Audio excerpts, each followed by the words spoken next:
Huwag mong tawaging asawa ang isang tao pag hindi pa kayo kasal. No license, no evidence. In short, kulurong pa yung relasyon yun. Anytime, pwede kayo maghiwalay dalawa. Kagaya ng lupa, para matawag mo sa iyo ang lupa at maangkin mo, kailangan mo talaga ng titulo. Kaya pag kinasal ka, ang ibig sabihin, KMJS, kasi nagkatuluyan kayo.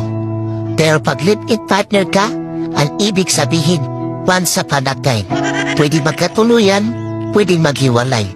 Pero pag kabit ka, ang ibig sabihin, tulpo. Kasi may magre-reklamo sa'yo at pwede ka pang makulong.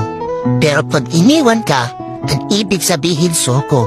Naluko ka na, na-scam ka pa. At pag minalas ka, mamamatay ka pa. Kaya gulapin mo yung biyanan mo. Isuli mo ang kanyang anak.